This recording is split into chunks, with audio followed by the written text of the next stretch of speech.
Bayangkan dua petinju di ring, satu mengandalkan pukulan emosional dan aksi dramatis untuk sorak-sorai penonton, sementara lawannya berlatih gerakan terukur sambil mempelajari setiap celah pertahanan.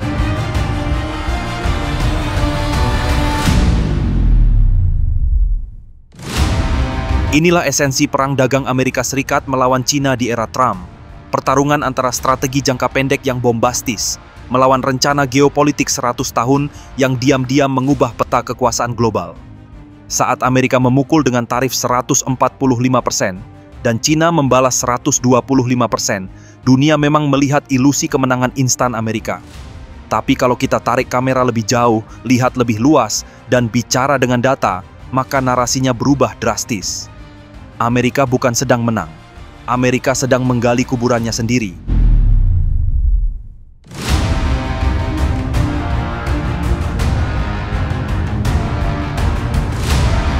Pertama, mari bicara tentang ketergantungan struktural.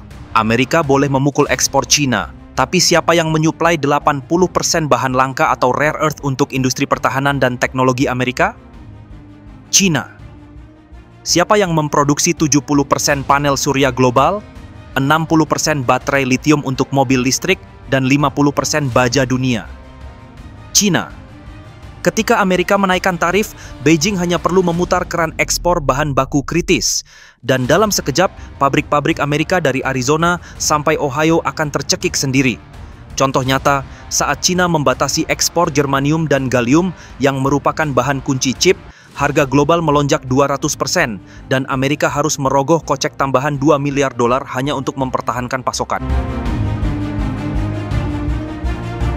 Kedua, resiliensi ekonomi. Ekonomi Cina dirancang seperti hidra, pukul satu sektor, dua sektor yang baru tumbuh. Saat Amerika memblokir Huawei, Shenzhen malah melahirkan raksasa chip seperti SMIC, yang kini produksi 7 nanometer chip. Ketika tarif Amerika membunuh ekspor tekstil, Cina beralih ke mobil listrik. BYD saja jual 3 juta kendaraan listrik tahun 2023, menggusur Tesla sebagai raja EV dunia. Sementara Amerika Serikat, tarif 145% justru membebani konsumennya sendiri. Kenaikan harga mesin cuci, sepeda, hingga bahan konstruksi akibat tarif dapat menguras $51 miliar dari kantong rakyat Amerika. Uang yang menguap sia-sia tanpa mengembalikan satupun pabrik iPhone ke Ohio. Ketiga, strategi jangka panjang versus reaksi emosional. Cina punya peta jalan tahun 2049.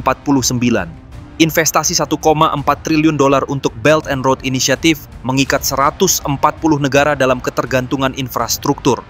Mereka membangun alternatif SWIFT, mengganti dolar dengan yuan dalam transaksi minyak Rusia-Iran, dan menciptakan digital yuan yang sudah digunakan di 26 negara. Sementara Amerika terjebak dalam siklus pendek, tarif hari ini, pemilu besok. Kebijakan mereka reaktif, dipicu kepanikan melihat GDP Cina yang tumbuh 5,2%, melawan Amerika 2,5%, atau fakta bahwa 85% perusahaan Fortune 500 justru menambah investasi di Cina selama perang dagang. Keempat, dominasi teknologi masa depan. Amerika memblokir ekspor chip canggih ke Cina. Beijing merespons dengan subsidi $40 miliar untuk riset semikonduktor. Hasilnya, Cina kini punya 14 pabrik chip canggih dalam konstruksi, diprediksi kuasai 21% pasar global pada tahun 2030.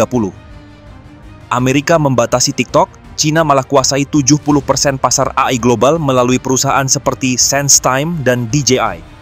Di sektor hijau, Cina kontrol 95% produksi sel surya, 80% baterai EV, dan 70% turbin angin. Sementara Amerika masih bergantung pada subsidi yang harus diperpanjang setiap kali ada pergantian presiden. Dan yang terakhir atau yang kelima ialah soal siapa yang lebih tahan lama dan lebih tahan rasa sakit. Cina adalah negara dengan sistem politik yang sangat berbeda, tidak terikat pada siklus pemilu 5 tahunan. Tak ada debat TV, polling popularitas, atau tekanan dari lobi agrikultur untuk menurunkan tarif. Presiden Xi Jinping punya keunggulan absolut. Dia tidak perlu mencalonkan diri, dia sudah menang selamanya. Dia tidak akan dimakzulkan karena harga kedelai anjlok atau karena petani kehilangan pasar. Xi Jinping juga tidak harus bernegosiasi dengan oposisi atau menjaga popularitas di polling. Dia memimpin sebuah negara di mana arah kebijakan bisa diputuskan dari atas dan dijalankan tanpa gangguan sama sekali. Di bawah komandonya, Partai Komunis memiliki kontrol penuh atas narasi, lembaga negara, bahkan dunia usaha. Partai ini bisa mengambil langkah besar, menyakitkan, dan tak populer, karena mereka tidak butuh suara publik, mereka butuh hasil. Sebagai kebalikannya, di Amerika Serikat, bahkan presiden yang duduk di Gedung Putih pun harus terus-menerus memikirkan satu hal, pemilu berikutnya. Mau itu Trump atau Biden, semua kebijakan luar negeri, termasuk sikap terhadap China, harus disaring dulu lewat pertimbangan elektoral. Apakah ini akan merugikan pemilih di negara bagian swing? Apakah keputusan ini bisa membuat rating jeblok? Inilah alasan mengapa ketika Amerika memulai perang tarif, China justru bisa merespons dengan lebih tenang dan strategis. Bukan karena mereka kebal terhadap dampak ekonomi, tapi karena Xi Jinping tidak akan diseret turun hanya karena ekonomi melambat. Tidak ada oposisi parlementer yang siap menjegal.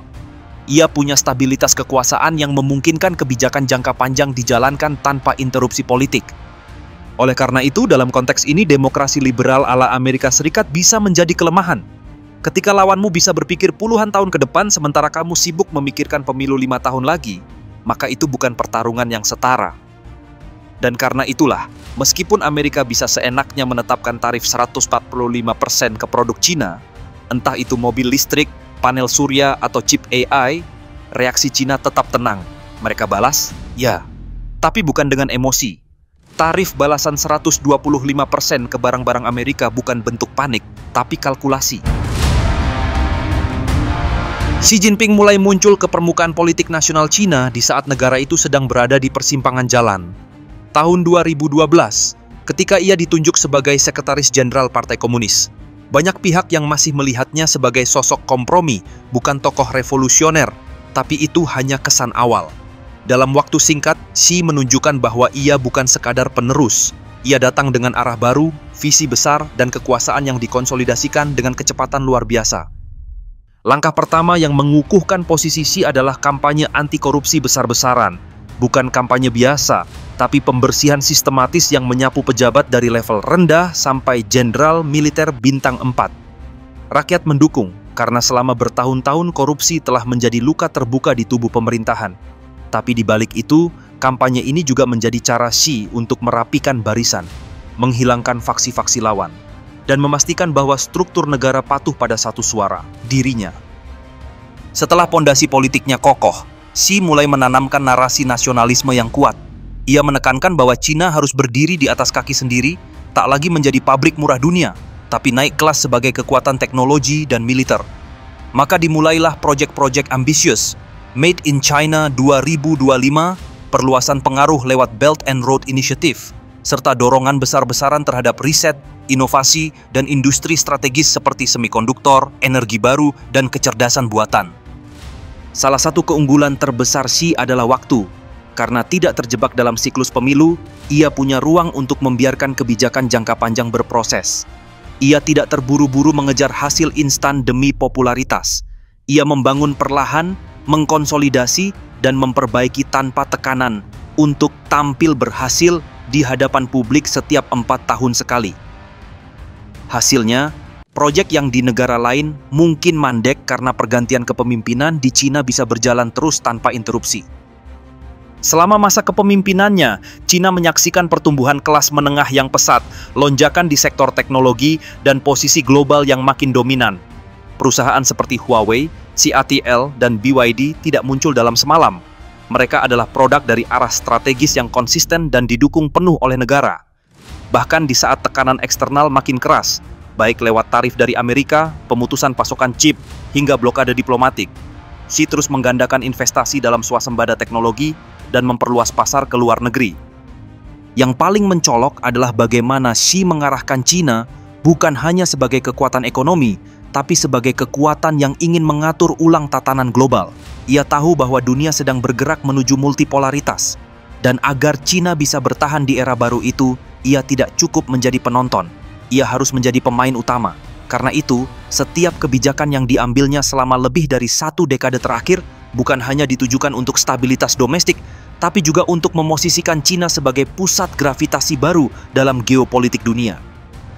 Kini, di tahun-tahun lanjut kepemimpinannya, hasil dari konsistensi itu mulai terlihat nyata. Ketika banyak negara maju mengalami stagnasi, Cina tetap menjadi poros pertumbuhan global. Ketika negara lain masih memperdebatkan arah kebijakan industri, Cina sudah mengeksekusi dengan hasil yang bisa dirasakan, bukan hanya dijanjikan.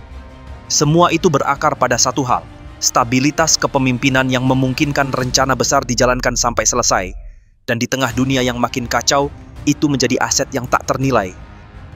Karenanya, ketika Trump kembali ke Gedung Putih dan menghantam Cina dengan tarif 145%, Beijing tidak terguncang karena mereka sudah menyiapkan fondasi bertahun-tahun sebelumnya. Di saat Amerika terus berputar dalam siklus gonta-ganti strategi, Cina tetap pada satu garis lurus yang ditarik sejak 2012 oleh satu pemimpin, satu visi, dan satu tekad untuk menjadikan Cina kekuatan industri paling tangguh di dunia. Maka 145% tarif dari Trump bukanlah tembok. Itu hanya rintangan kecil di jalan panjang yang sudah mereka siapkan sejak lebih dari 1 dekade lalu.